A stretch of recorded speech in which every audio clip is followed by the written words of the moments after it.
जय परमपिता भगवान शिव महाकाल, जय महामाते चामुंडे, ओम श्री त्रिदेव त्रिदेव्याय नमः। लोग अक्सर ये कहते हैं कि ये पुत्र है ये अपने बाप पे गया है, ये पुत्री है ये माँ पे गई है। लेकिन बहुत कम लोग जानते हैं कि जब माँ बाप के द्वारा एक पुत्र या पुत्री होती है तो अधिकांश अक्ष और लक्षण माँ का लेता है। 90% वो अपने माँ के ऊपर जाता है और 10% में ही कोई अपने पिता के ऊपर आता है। और माँ का योगदान बहुत सर्वे सर्वा होता है और विशेष स्थान इसलिए होती है कि जब एक शिशु गर्भ में पलता है तो उस समय माँ के मन, मिजाज, मस्तिष्क, दिल में कौन सा दौर गुजर रहा है, क्या हो रहा है, क्या नहीं हो रहा है।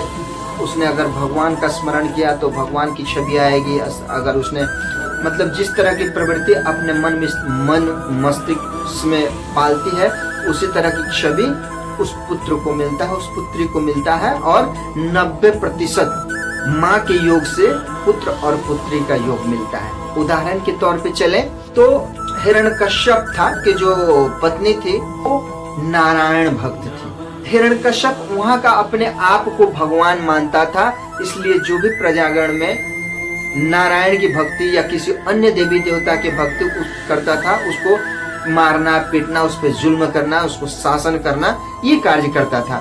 जिस कारण से उसकी जो पत्नी थी वो अंदर ही अंदर प्रभु श्री नारायण का निरंतर जाप करती थी।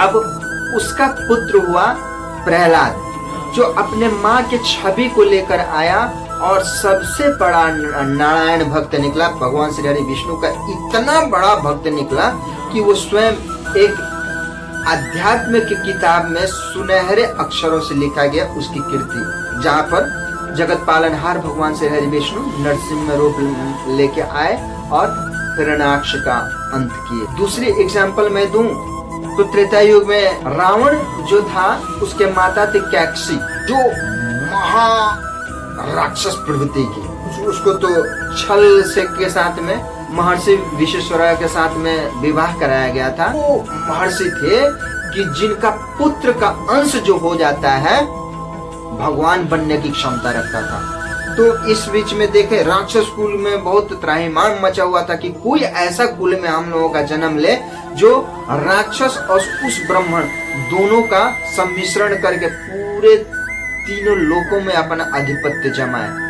तो तरह तरह के इन लोगों ने षड्यंत्र रचा और षड्यंत्र के तौर पे महर्षि विश्वेश्वरैया को लिया गया कि इनका पुत्र जो है कि देवता की श्रेणी ले चुका है। अतः अपने षड्यंत्र के मध्य कैकसी को भेजा गया और गंधर्व विवाह करा के आगे का कार्यक्रम किया गया। तो कैकसी का पुत्र था पहला रावण आया। कैकसी और विश्वेश्वरैया के पुत्र में रावण जब आया तो अपने माँ का 90% सारा लक्षण लिया, सारा नक्षत्र ये वो सब अपने माँ का है। तो उसमें राक्षस प्रवृत्ति कूट के भरी हुई थी और 10% भी महर्षि विश्वेश्वरैया का श्रेय लिया था। तो जिस कारण से वो अपने ब्रह्मत्व का इतना बड़ा विश्वविख्यात ज्ञान प्रदान किया जिसका कोई और अंत नहीं था। तो ब्राह्मणों में सबसे बड़ा विद्वान हुआ रावण और उतना ही बड़ा अत्याचारी और राक्षस प्रवृत्ति को उजागर करने वाला साबित हुआ।